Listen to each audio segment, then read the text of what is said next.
గణేశాయ నమ, గాయత్రీదేవ్య నమ, మహాసరస్వతి నమ, మాతాపితృభ్యో నమ. ముందుగా ప్రేక్షక వీక్షణ భాషలందరికీ కూడా శ్రీ పరాభవనామ సంవత్సర ఉగాది శుభాకాంక్షలు.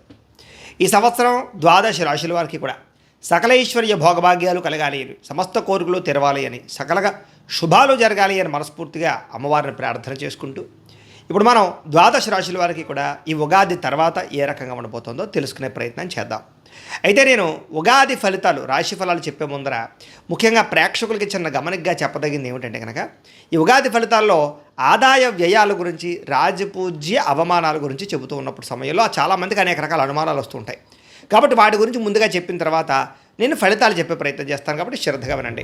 అయితే ఇందులో ఏంటంటే ముఖ్యంగా ఆదాయం 6, వ్యయం 12 అన్నాం అనుకోండి, చాలామంది ఏంటంటే భయపడిపోతూ ఉంటారు. ఏమంటే గురువుగారు, ₹6 సంపాదించి ₹12 ఖర్చు పెట్టేస్తామా, లేకపోతే ₹6 సంపాదించాలి ₹12 ఎలా ఖర్చు పెట్టగలవండి అని కొంతమందికి అనుమానం వస్తుంది. అంటే ₹6 సంపాదించిన మిగతా ఇంకొక ₹6 దాచుకున్నవి ఇవ్వచ్చు, లేకపోతే అప్పు తెచ్చైనా సరే ఖర్చు పెడతామని అర్థం.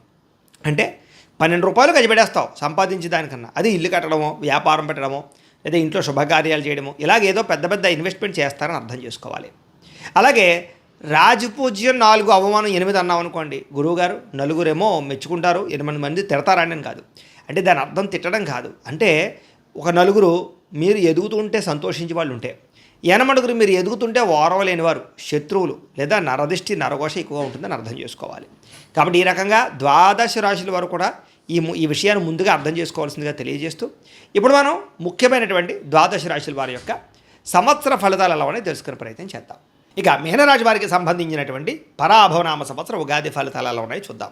అయితే ఎవరెవరి మీనరాశిలోకి వస్తారయ్యా అన్నట్లయితే కనుక, పూర్వాభాద్ర నక్షత్రం 4వ పాదం వారు, ఉత్తరాభాద్ర నక్షత్రం 1, 2, 3, 4 పాదాల వారు, రేవతి నక్షత్రం 1, 2, 3, 4 పాదాల వారు కూడా ఈ మీనరాశిలోకి వస్తారు. కాబట్టి మీనరాశిని చూసుకోండి.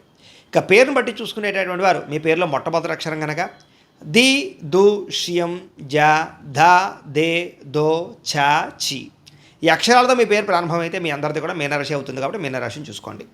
ఈ సంవత్సరం మీకు ఆదాయం 14, వ్యయం 11గా కనపడుతుంది. అంటే బాగా డబ్బులు సంపాదించగలుగుతారు, కానీ ఖర్చు కూడా సమానంగా కనపడుతోంది. అయితే దాచే వ్యవహారం, ఇన్వెస్ట్మెంట్ చేసే అవకాశాలు, పాలసీలు కట్టే అవకాశాలు, భూములు కొనే అవకాశాలు, బంగారం మీద కానీ లేదా షేర్లో కానీ డబ్బులు పెట్టే అవకాశాలు ఎక్కువ ఉన్నాయి. కాబట్టి షేర్లో డబ్బులు పెట్టేటువంటి మాత్రం జాగ్రత్త తీసుకోండి, జాగ్రత్త. ఇక ఈ రాజపూజ్యం 7గా కనపడుతోంది, అవమానం 2గా కనపడుతుంది. ఈ సంవత్సరం ప్రజలు మెచ్చుకునే వాళ్ళు బాగా పెరుగుతున్నారు, మిమ్మల్ని ఇష్టపడేవాళ్ళు, బాగా ప్రేమించేటటువంటి వారు, మీకు సపోర్ట్ చేసేవారు, మీరు ఎదుగుతుంటే ఆనందించేవాళ్ళు బాగా పెరుగుతున్నారు. అలాగే మిమ్మల్ని ఇబ్బంది పెట్టేవారు, శత్రువులు చాలా శాతం తగ్గుతున్నారు. కాబట్టి ఈ సంవత్సరం ప్రజా ఆదరణ బాగా కనపడుతుంది అని చెప్పచ్చు.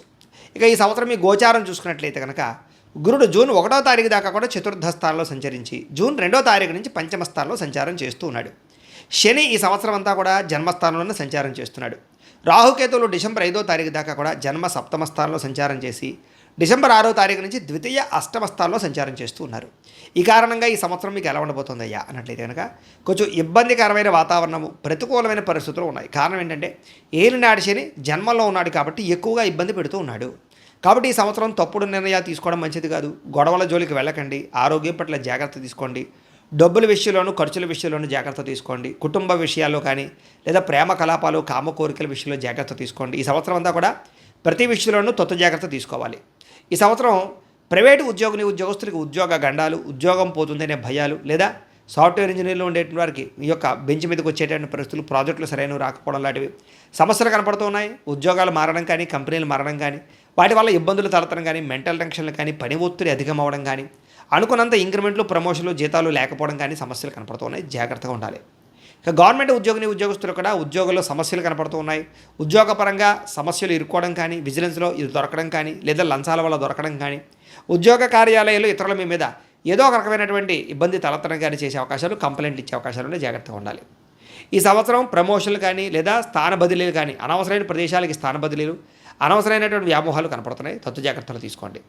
అలాగే నిరుద్యోగులు కూడా ఈ సంవత్సరం ఉద్యోగపరంగా సమస్యలు, సరైన ఉద్యోగ అవకాశాలు రాక ఇబ్బందులు, లేదా ప్రభుత్వ ఉద్యోగం కోసం ప్రయత్నం చేస్తూ ఉండేవారికి చివరిదాకా వచ్చి చేజారిపోయే పరిస్థితులు, తక్కువ మార్కుల్లోనే లేదా దానికి సంబంధించి ఎగ్జామినేషన్స్లో విఫలం అవడాలు కనపడుతున్నాయి. కాబట్టి జాగ్రత్తగా ఉండండి. ఒకసారి జాతకం చూపించుకోండి. ఎందుకంటే జాతకంలో ఉండే లగ్నాన్ని బట్టి ఏ గ్రహాలు ఎక్కడ ఉన్నాయో, ఏ దశలు నడుస్తాయో తెలుస్తుంది. దాన్ని బట్టి మనకి ఏదైనా దోషం ఉంటే వాటికి పరిహారాలు చేయించుకుంటే సులువుగా మనకి ఈ సంవత్సరం అంతా కూడా అనుకున్న పనులు జరుగుతాయి. కాబట్టి అది ఉద్యోగస్తులకే కాదు, వ్యాపారస్తులకి వివాహం కానీ వివాహం కోసమైనా, సంతానం కోసమైనా, వ్యాపారం కోసమైనా, డబ్బుల కోసమైనా, దేనికోసమైనా సరే జాతకం చూపించుకోవాలి. మమ్మల్ని సంప్రదిస్తే మేము జాతకం చూస్తాం. కాబట్టి తద్వారా జాగ్రత్తలు తీసుకుంటున్నట్లయితే కనుక ఈ సంవత్సరం గోచారం కూడా బాగోలేదు కాబట్టి ఖచ్చితంగా మీరు జాగ్రత్తలు తీసుకుని ఎదురుకు వెళ్తేనే మంచిది.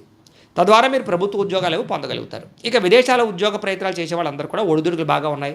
ఉద్యోగాలు వచ్చినట్టు వచ్చి పోవడం కానీ, పార్ట్ టైం జాబులు చేసేవారికి సరైన అవకాశాలు లేకపోవడం కానీ, పర్మనెంట్ అవ్వకపోవడం కానీ, గ్రీన్ కార్డ్ ఇష్యూస్ కానీ, H1B వీసాలు పికప్ అవ్వకపోవడం లాంటి సమస్యలతో పాటుగా ఉద్యోగ సమస్యలు బాగా వెంటాడుతూ ఉంటాయి. సరైన ఉద్యోగ అవకాశాలు రాక ఇబ్బందులు పడుతూ ఉంటారు విదేశాల్లో ఉండేవారు. జాగ్రత్త. ఈ సంవత్సరం విద్యార్థులు కూడా చదువు పట్ల ఏకాగ్రత తగ్గడము, శ్రద్ధ తగ్గడము, బద్ధకము పెరగడంతో పాటుగా అనుకున్నన్ని మార్కులు రాకపోవడము, ర్యాంకులు రాకపోవడము, నిస్తేజము, ఎగ్జామ్స్లో ఫెయిల్ అయ్యే అవకాశాలు కొంతమంది కనపడుతూ ఉన్నాయి. ఈ సంవత్సరం బాగా చదవాలని తపన ఉన్న చెడు స్నేహితుల వల్ల కానీ, సెల్ ఫోన్ వ్యామోహాల వల్ల కానీ, లేదా టీవీలు సీరియళ్ళు చూడడం వల్ల కానీ ఇబ్బందులు కనపడుతున్నాయి. కాబట్టి టీవీల జోలికి లేదా ఫోన్లో గేమ్స్ జోలికి వెళ్ళకండి. చెడు స్నేహితులు దూరంగా ఉండండి. ఈ సంవత్సరం వ్యాపారస్తులందరూ కూడా వ్యాపారంలో ఒడిదుడుకులు బాగా ఉన్నాయి. అంతంత మాత్రమే వ్యాపార లాభాలే కనపడుతున్నాయి. కాబట్టి వ్యాపారంలో చాలా జాగ్రత్తగా నిర్ణయాలు తీసుకోవాలి. పెట్టుబడులు పెట్టేటప్పుడు జాగ్రత్త తీసుకోవాలి. అలాగే మీ కింద పనిచేసే వాళ్ళతో జాగ్రత్తగా మెలగాలి. కస్టమర్స్తో ఇంకా జాగ్రత్తగా మెలగాలి. భవిష్యత్తుని అంచనా వేసి వ్యాపారం చేయడం, సోషల్ మీడియాను ఉపయోగించుకోవడం చాలా ముఖ్యమైన సూచన. వ్యవసాయదారికి ఈ సంవత్సరం అంతంత మాత్రమైన పంట లాభాలే కనపడుతూ ఉన్నాయి. వ్యవసాయంలో స్వల్ప నష్టాలు కనపడుతున్నాయి. చీడ వల్ల, పురుగుల వల్ల, గిట్టుబాటు ధర రాక, వాతావరణం సమస్యల వల్ల కూడా వ్యవసాయాలు ఇబ్బందులు కనపడుతున్నాయి. కాబట్టి వాటి విషయంలో జాగ్రత్తలు తీసుకోండి. అలాగే మీరు పండించిన పంటను మీరే అమ్ముకోవడానికి ప్రయత్నం చేయండి. ఇక కళాకారులకి ఈ యొక్క సరైనటువంటి హిట్లు రాకపోవడంతో పాటుగా సరైన అవకాశాలు రాకపోవడము, ఇతర భాషల్లోకి వెళ్ళినా కూడా అక్కడ సరైన గుర్తింపు లేకపోవడం కనపడుతోంది. అలాగే సీరియల్లో నటించే వాళ్ళకి, అలాగే ఓటీటీ వెబ్ సిరీస్లో ఉండేటటువంటి వాళ్ళకి, వచ్చేటటువంటి వాళ్ళందరూ కూడా అంతంత మాత్రం గుర్తింపే కనపడుతోంది. అలాగే ముఖ్యంగా ఎవరైతే ఇన్స్టాగ్రామ్లోను, ఫేస్బుక్లోను లేదా ఈ యొక్క యూట్యూబ్లోను మీ కళను ప్రదర్శించి వీడియోలు పెట్టే వాళ్ళందరూ కూడా చేదు అనుభవాలు ఎదురయ్యే అవకాశాలు, కొంచెం ఇబ్బందులు కనపడుతున్నాయి. కాబట్టి కామెంట్స్ నెగిటివ్గా రావడం కానీ లేదా సమస్యలు ఎదుర్కోవడం కానీ కనపడుతుంది. కాబట్టి తత్వ జాగ్రత్తలు తీసుకోండి. కాపీరైట్ విషయాలు ఎక్కువ జాగ్రత్తలు తీసుకోండి. ఇక రాజకీయ నాయకులకి ప్రత్యర్థుల యొక్క బెడద బాగా కనపడుతుంది. అలాగే ఎలక్షన్స్లో పాల్గొనే వారికి తక్కువ మెజారిటీతోటి ఈ యొక్క పరాజయం పాలయ్యే అవకాశాలు ఉన్నాయి. మంచి అవకాశాలు లేదా మంచి నామినేటెడ్ పదవులు వచ్చి పోవడం కానీ, ప్రత్యర్థులు మిమ్మల్ని ఇబ్బంది పెట్టడం కానీ, రాజకీయపరమైనటువంటి కుళ్ళు కుతంత్రాలకు ఇరుక్కోవడం కానీ జరుగుతుంది. కాబట్టి తత్వ జాగ్రత్తలు తీసుకోండి. ప్రజా వ్యతిరేకత ఎక్కువగా ఉంది కాబట్టి ప్రజల్లో బాగా మాట్లాడడానికి, ప్రజల సేవ చేయడానికి, ప్రజల దగ్గర అవడానికి ప్రయత్నం చేయండి. భార్యాభర్తల మధ్య అనుకోని వివాదాలు, మాట పట్టింపులు, తగాదాలు, కుటుంబ సమస్యలు పెరిగిపోతున్నాయి. జాగ్రత్తగా మాట్లాడుకోండి. గొడవలు తగ్గించుకోండి. ఒకరి మీద ఒకరు అనుమానాలు పెంచుకోకండి. జాగ్రత్తగా వ్యవహారం చేయండి. ఈ సంవత్సరం ప్రేమికుల మధ్య కూడా అనుమానపు ఆలోచనలు, గొడవలు, విడిపోవడాలు, బ్రేకప్స్ కనపడుతున్నాయి. కాబట్టి ప్రేమికులు జాగ్రత్తగా ఉండాలి. కొత్తగా ఎవరైనా ప్రపోజ్ చేసినా కూడా మీకు రిజెక్ట్ అయ్యే అవకాశాలు ఎక్కువ కనపడుతున్నాయి. అలాగే ఇంట్లో మీ ప్రేమ గురించి చెప్పినా కూడా ఒప్పుకోకపోవడము, లేదా అనేక సమస్యలు, గొడవలు జరగడము, తప్పుడు వివాహాలు జరగడం జరిగే అవకాశం ఉంది. కాబట్టి తత్తు జాగ్రత్తలు తీసుకోండి. ఆచితూచి వ్యవహరించండి. ఈ సంవత్సరం వివాహ ప్రయత్నాలు చేసే వాళ్ళందరూ కూడా వివాహం విషయంలో ఆటంకాలు కనపడుతూ ఉన్నాయి. సంబంధాలు కుదిరి ఆలస్యం అవడం కానీ, వెనక్కి వెళ్ళడం కానీ, సరైన సంబంధాలు రాకపోవడం, వచ్చిన దాన్నే కాంప్రమైజ్ అవ్వడం వల్ల ఇబ్బందులు కనపడుతున్నాయి. కాబట్టి ఖచ్చితంగా జాతకం చూపించుకోండి. పరిహారాలు చేయించుకుని వివాహం చేయించుకోండి. ఇక సంతానం కోసం ప్రయత్నం చేసేవారికి జాగ్రత్తగా ఉండాలి. న్యాచురల్గా సంతానం కోసం ప్రయత్నం చేసేవారికి ఆపరేషన్లు అయ్యే అవకాశాలు, ఐవీఎఫ్ ట్రీట్మెంట్ చేసుకునే వాళ్ళకి, మెడిసిన్ వాడే వాళ్ళకి మిస్క్యారీల అవకాశాలు ఉన్నాయి. కాబట్టి జాగ్రత్త. ఈ సంవత్సరం విదేశీ ప్రయాణాలు వాయిదా వేసుకోవడం మంచిది. వీసాలు రిజెక్ట్ అవ్వడం కనపడుతుంది. విదేశాలు వెళ్ళినా కూడా అక్కడ వాతావరణం కలవక కానీ లేదా ఉద్యోగ అవకాశాలు రాక ఆర్థిక ఇబ్బందులతో ఇబ్బంది పడే అవకాశం ఉంది. కొంచెం వాయిదా వేసుకోవడం మంచిది. ఈ సంవత్సరం కొత్తగా ఇల్లు కట్టాలనుకున్నా, కొనాలనుకున్నా మాత్రం అవకాశాలు బాగా కనపడుతున్నాయి. కానీ ధన నష్టం కనపడుతుంది. అలాగే తక్కువ ఖరీదు భూముల్ని, తక్కువ ఖరీదు గృహాలు, ఎక్కువ ఖరీదు కొనుగోలు చేసే అవకాశాలు ఉన్నాయి. లోన్ల విషయంలో జాగ్రత్త. పర్మిషన్ విషయంలో జాగ్రత్త. ఈ సంవత్సరం భూ క్రయ విక్రయాలు జరిపే విషయంలో జాగ్రత్త తీసుకోండి. అనవసరంగా భూములు అమ్మితే నష్టపోవడాలు, భూములు కొనేటప్పుడు లిటిగేషన్ భూములు కొనాలు, లేదా పెద్దల నుంచి సంక్రమించవలసిన భూములు రిజిస్ట్రేషన్ విషయంలో ఆటంకాలు కనపడుతున్నాయి. కోర్టు వివాదాలు పరిష్కారం అవ్వడం మీకు మనశ్శాంతి మనశ్శాంతి లేకుండా చేస్తుందని చెప్పచ్చు. కోర్టు వివాదాలన్నీ కూడా వాయిదా పడిపోవడం లేదా తేలకపోవడం లేదా అపజయాలు పాలయ్యే అవకాశాలు కనపడుతున్నాయి. ఆరోగ్య విషయంలో జాగ్రత్త తీసుకోండి. దీర్ఘకాలిక రోగాలు, మెడ నొప్పులు, నడు నొప్పులు, కాళ్ళ నొప్పులతో పాటుగా అనవసరమైనటువంటి శస్త్రచికిత్స అవకాశాలు కనపడుతున్నాయి. ప్రమాదాలు, వాహన ప్రమాదాలు ఉన్నాయి. జాగ్రత్తగా తీసుకోండి. ఈ సంవత్సరం బయట ఫుడ్ తినడం మానేయండి. మితాహారం తీసుకోండి. సమయానికి భోజనం చేయండి. రాత్రి తొందరగా పడుకోండి. అప్పుల విషయంలో జాగ్రత్త తీసుకోండి. మితిమీరిన రుణాలు మిమ్మల్ని ఇబ్బంది పెడుతున్నాయి ఈ సంవత్సరం. కాబట్టి అవసరమైతే రుణాలు చేయడానికి ప్రయత్నం చేయండి. ఈ సంవత్సరం రుణాలు అయితే మాత్రం మంజూరు అవుతాయి. వ్యాపారం విషయంలోనూ, పిల్లల పెళ్లిళ్ళ విషయంలోనూ, పిల్లల యొక్క చదువుల విషయంలోనూ, లేదా ఈ గృహం కొనడం కోసం వాటి కోసం చేసే అప్పులు పర్లేదు. కానీ మిగతా దుబారా ఖర్చుల కోసం చేసే రుణాల వల్ల ఇబ్బందులు పడతారు. జాగ్రత్తగా ఉండండి. ఈ సంవత్సరం వాహన ప్రమాదాలు ఉన్నాయి. జాగ్రత్త. వాహనాల మీద దూర ప్రయాణాలు చేయకండి. అలాగే కొత్తగా వాహనాలు కొనుగోలు చేసేటప్పుడు, అమ్మేటప్పుడు, కొనేటప్పుడు జాగ్రత్త. తక్కువ ఖరీదు వస్తువులు ఎక్కువ ఖరీదు కొనుగోలు చేసే అవకాశాలు ఉన్నాయి ఈ సంవత్సరం. అలాగే నూతన వాహనాలు కొనుగోలు చేయొచ్చు. అయితే ప్రయాణాలు చేసే విషయంలో కూడా జాగ్రత్త తీసుకోండి. ఈ సంవత్సరం దూర ప్రయాణాలు, విహారయాత్రలు, తీర్థయాత్రలు చేయడానికి మాత్రం అవకాశం ఉంది. అలాగే కుటుంబ సభ్యులతో చేసే ప్రయాణంలో సౌఖ్యము, ఆనందము కనపడుతోంది. ఈ సంవత్సరం శారీరక కోరికలు, ప్రేమ కలాపాలు, కామ కోరికలు, బయట వ్యక్తులను కలవడాలు కనపడుతున్నాయి కాబట్టి అలాంటివి తగ్గించుకునే ప్రయత్నం చేయండి. లేకపోతే కనుక రిస్కులు కనపడుతున్నాయి ఈ సంవత్సరం. స్త్రీలకి అందం పట్ల ఆసక్తి బాగా పెరుగుతుంది. పరపురుష వ్యామోహం బాగా కనపడుతోంది. ఉద్యోగ వ్యవహారాల్లో బాగా ముందడుగు వేస్తారని చెప్పొచ్చు. కాబట్టి కుటుంబ కలహాలు, మానసిక అశాంతి, అనారోగ్య సమస్యలు, అలాగే కుటుంబంలో చిన్న చిన్న చికాకులు, భర్తతో సౌఖ్యం లేకపోవడము, పిల్లల వల్ల సమస్యలు కనపడుతున్నాయి కాబట్టి చాలా జాగ్రత్తగా ఉండాలి స్త్రీలు.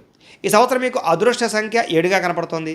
కలిసొచ్చే వారాలు గురువారము, సోమవారము కలిసొస్తాయి. కలిసొచ్చేటటువంటి రంగు మీకు పసుపు రంగు, నీలం రంగు మీకు బాగా కలిసి వస్తుంది కాబట్టి వాటిని వినియోగించుకోండి. అయితే ఈ సంవత్సరం మీరు ఈ దోషాలన్నీ పోవడానికి చేసుకోవాల్సిన పరిహారాలు ఏంటంటే రాహుకి, కేతువుకి, గురుడికి, శనికి జపతర్పణ హోమాలు చేయించుకోవడము, గణపతి హోమము, లక్ష్మీ కుబేర హోమము, మేధా దక్షిణామూర్తి హోమము, నవగ్రహ హోమము చేయించుకున్నట్లయితే మీకు ఈ సంవత్సరం అంతా కూడా శుభప్రదంగా ఉంటుంది. అయితే ఈ జపాలు, ఈ హోమాలు చేయించుకోవాలని కుతూహలం మీకు ఉన్నట్లయితే కనుక మమ్మల్ని సంప్రదించినట్లయితే మా పీఠంలో ఉండే బ్రాహ్మణుల ద్వారా మీకు ఈ జపాలు, హోమాలు చేయించే ప్రయత్నం చేస్తాం.